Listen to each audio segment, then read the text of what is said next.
वहीं ईरान के परमाणु ठिकानों पर हमला करने के बाद अमेरिका लगातार ये कह रहा है कि उसका मकसद तेहरान में सत्ता परिवर्तन नहीं है।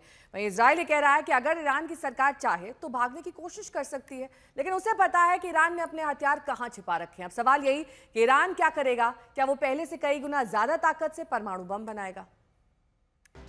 अमेरिका ने संकेत दिया है कि फिलहाल उसकी सैन्य कार्रवाई पूरी हो चुकी है और वो ईरान में सत्ता बदलने को लेकर कोई दिलचस्पी नहीं रखता।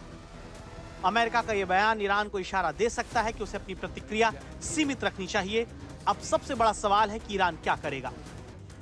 अब ईरान को बताना होगा कि वो जो चाहता है वो करके भी दिखाता है।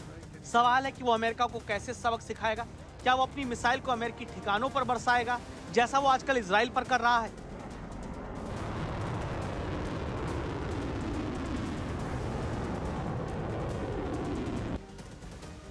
दो 2020 में जब ट्रंप ने ईरानी रेवोल्यूशनरी गार्ड के नेता कासिम सुलेमानी की हत्या का आदेश दिया था, तब ईरान ने पश्चिमी एशिया में अमेरिकी ठिकानों पर हमला कर दिया था। लेकिन तब ईरान की प्रतिक्रिया सीमित थी, मगर इस बार मामला बहुत बड़ा है, इसलिए ईरान के ऊपर भी जवाब देने का भारी दबाव है।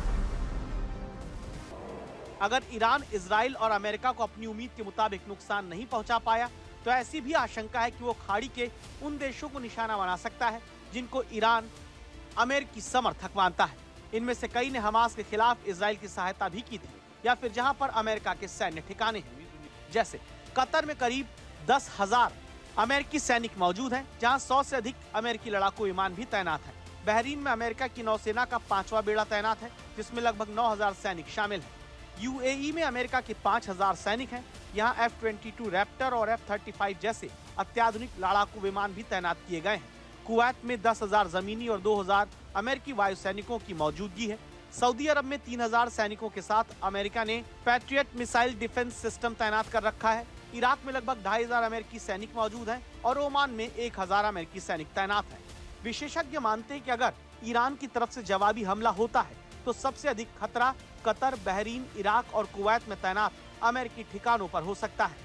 इन क्षेत्रों में अमेरिकी सैनिकों की तादाद अधिक है और ये ईरान के मिसाइल रेंज में आते हैं। सऊदी अरब और ओमान में खतरे की आशंका अपेक्षाकृत कम है, लेकिन किसी भी बड़ी कार्रवाई की स्थिति में पूरे क्षेत्र में तनाव फैल सकता है।